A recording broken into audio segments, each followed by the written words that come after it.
we're still focused on the negative. We're still focused on not being the weight we want, not being the size we want, not looking the way we want.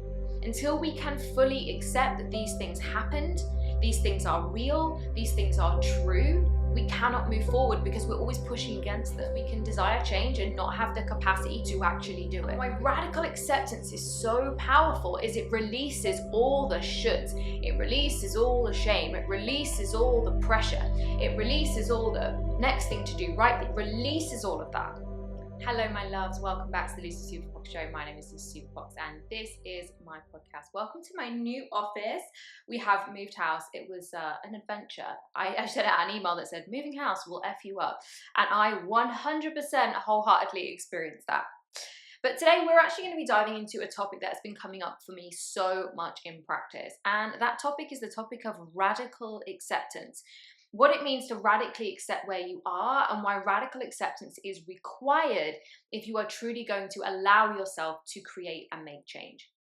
So, without further ado, let's dive in. One of the topics that's been coming up a lot lately for clients is the fact they don't actually believe they can change.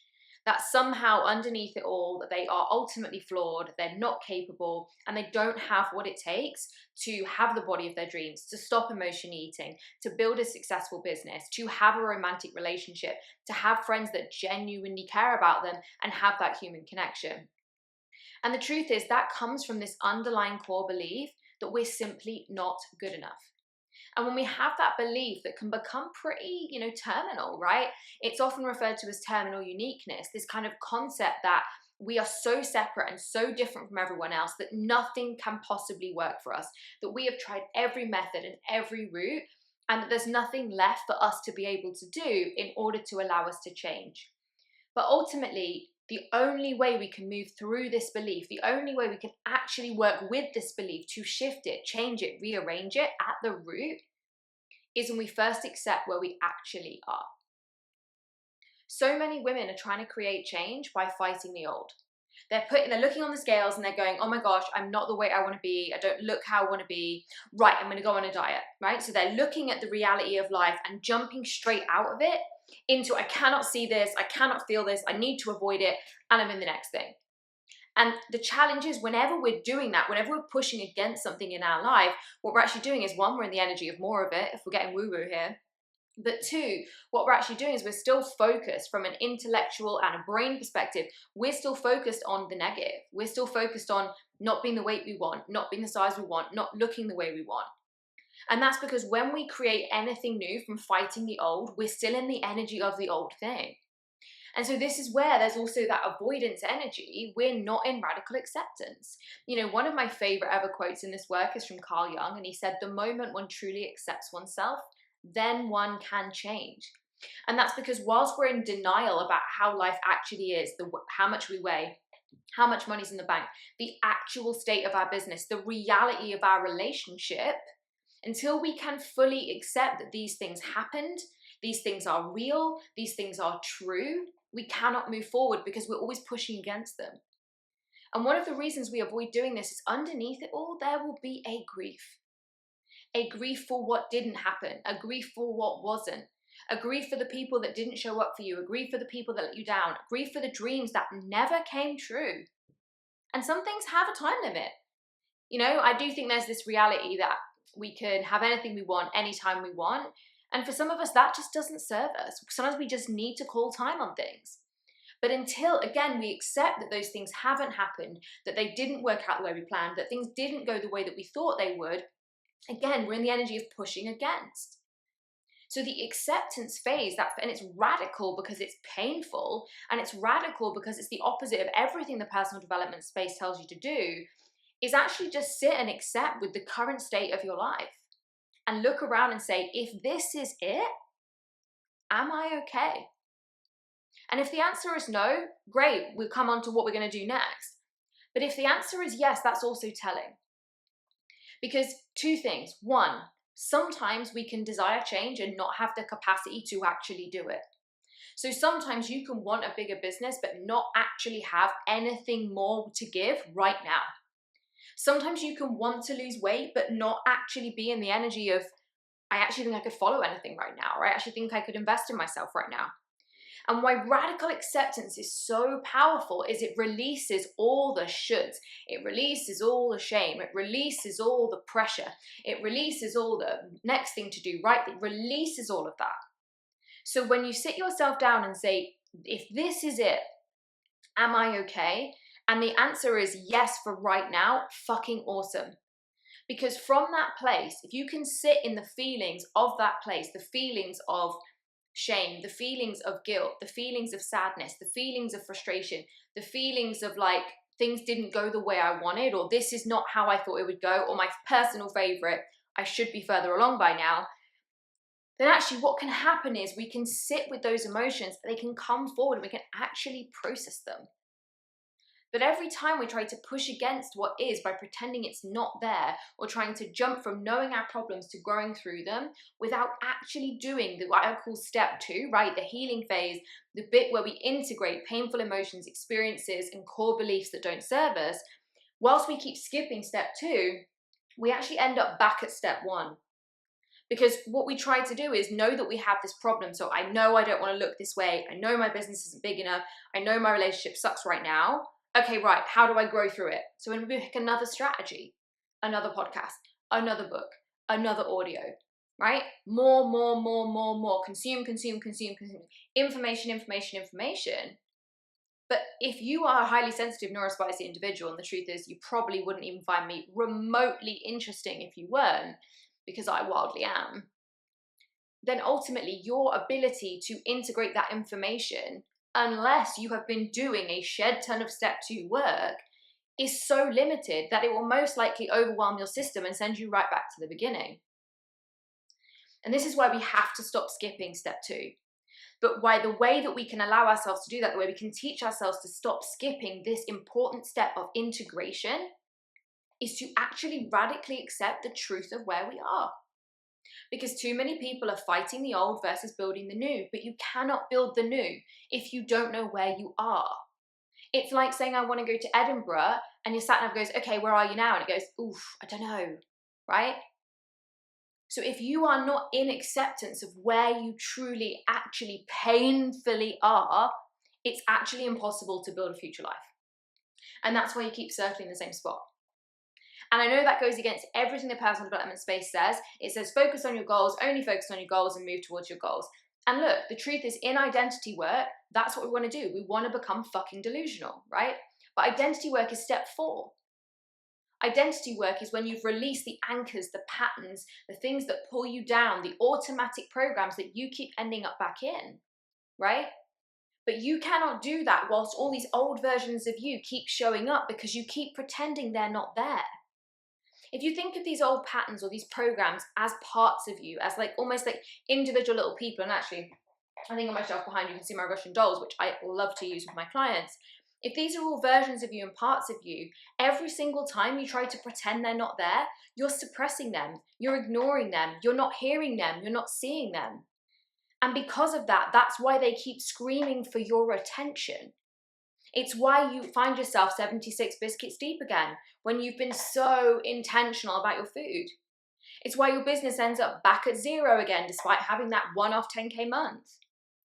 Because every single time you suppress parts of yourself, you push against the things you don't like or that you don't want, you will end up back in the same place. And so this is where if you can honestly bring this magic of radical acceptance. The truth of radical acceptance is accepting exactly how it is, knowing that what comes up will be grief, it will be painful, it will be frustration, it will be anger, it will be emotions that maybe you are not yet ready to feel, right? And this is why I never recommend doing this season of radical acceptance, this season of healing, without having the right professional or practitioner. Doing random acts of somatic work at home or listening to a guided audio or reading another book on trauma does not help you integrate it. And in fact, sometimes can be way more dysregulating to the nervous system because your body doesn't feel safe enough to take in what it's experienced. And this is where, like myself and other practitioners who work in this space, we are so committed to it because we know the body does not integrate what it does once. It integrates what it can do on repeat, what it has capacity to experience, which is a super wanky therapy term for basically saying, if you try to throw yourself into this work without the right support, without a sense of inner safety, without a safe person like a therapist or a coach to guide and lead you and hold space, again, another wanky therapy term, for you, what happens is you end up overwhelming the system and you end up back at square one. And that's not because you'll need a coach forever or a therapist forever. Like, I do not believe in that. My aim is to always make my clients completely and fully self-led, right? But there's a difference between self-led and self-reliant. And self-led means I can guide myself and move myself forward and make powerful decisions. Nobody's making those decisions for you. But what you're not doing is thinking, I have to figure this out all on my own. I can control this. I can manipulate this. I can move forward, because no human being was designed to live in isolation. We were designed to be connected to other human beings. It's a big part of our survival system, is that we read the energy and the emotions of other people around us. It's called co-regulation, and that tells us that we're safe.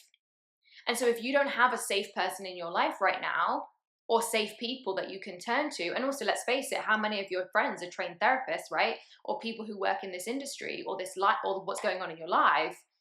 The truth is your friends will always be there for you, but they can't necessarily guide you.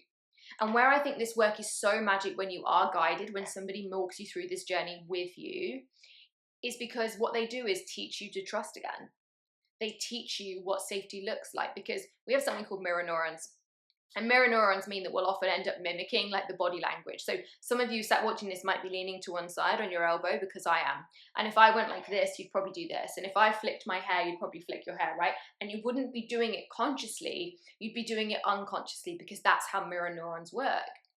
So mirror neurons, when we spend time with a therapist or a coach or certain people, we adapt that, we regulate to that. And so if the people around you are not safe people, or are not people that are going to be supportive of you going through this phase of actually accepting the reality of where you are, being able to go through these hard emotions, you're going to end up back at square one all over again. And this is where coaches and therapists are worth their weight in gold. But the reason that we avoid radical acceptance is because it's painful. And so I am not telling you, right, that's it, get your journal out, radically accept where you are. What I'm saying is, if you truly want to create change and stop ending up back at square one over and over and over and over and circling the same spot with money, food, body, business, then you are going to have to go through the season of radical acceptance, often also called surrender, right? Where you stop trying to fight the old, and you're not ready to build the new yet, right? That's step 3 and then step 4, right? But actually you're willing to be where you are in order to release all the old versions, the past stories, the unconscious patterns, so that you can be free enough to move forward, to let go, to move on. The challenge is when we hold beliefs that we're incapable of change, that's coming from something called terminal uniqueness. It's like a phenomenon in this kind of space, and it shows up a lot with ADHD humans.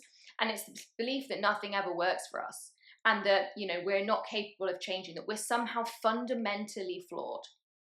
And I can tell you that is absolutely a lie. That is a lie that has kept you safe, because your nervous system will always choose predictable and familiar over new every single time. So this unconscious belief system is running underneath the programming, right?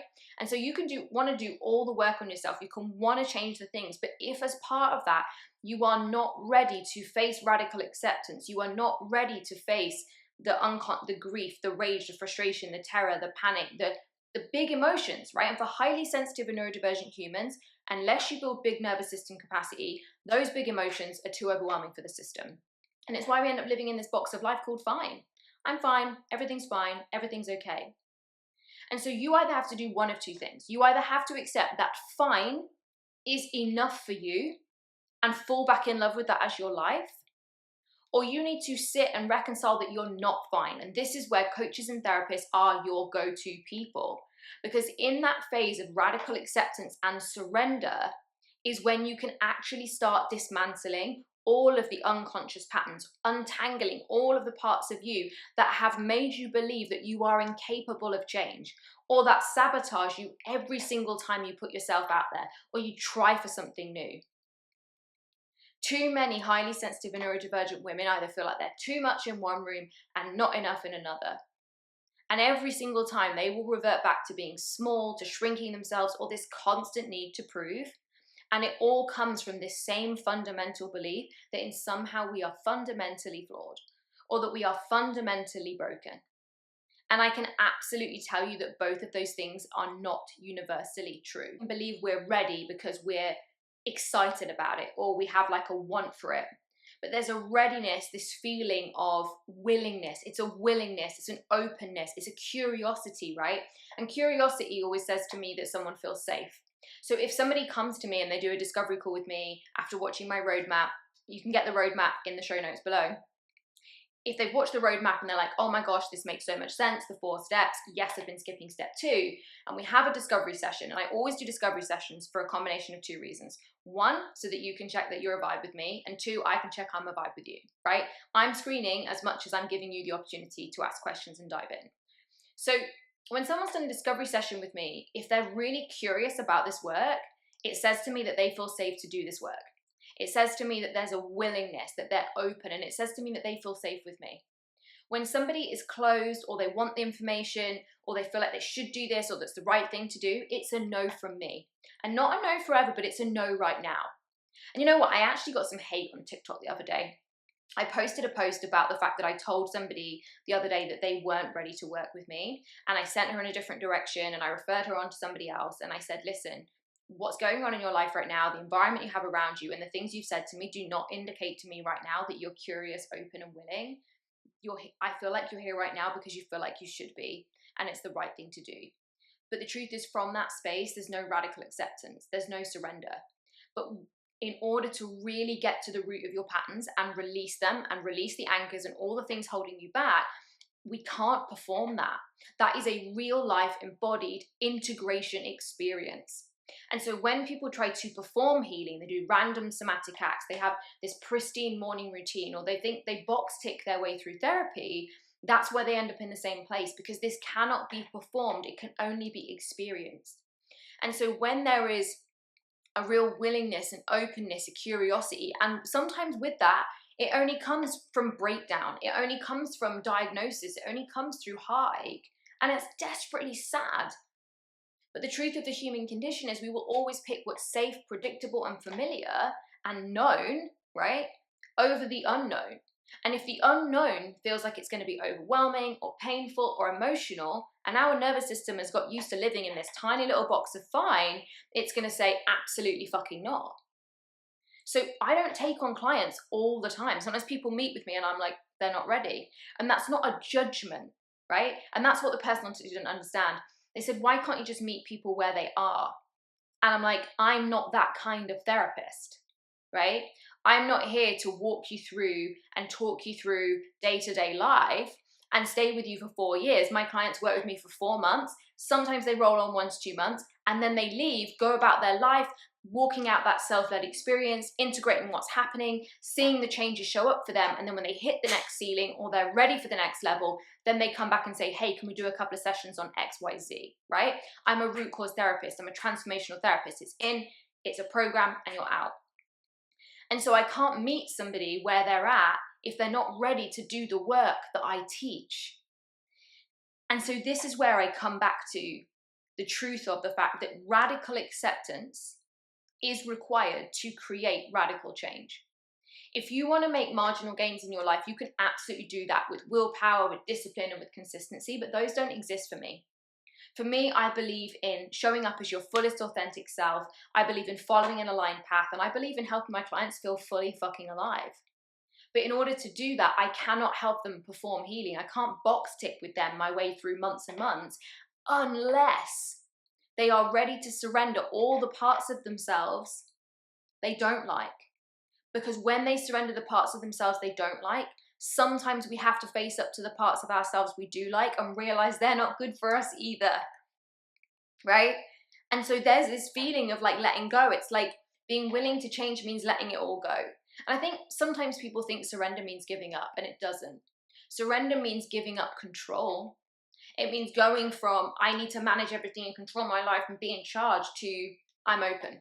I'm open to what happens next. And not everybody gets there the same way.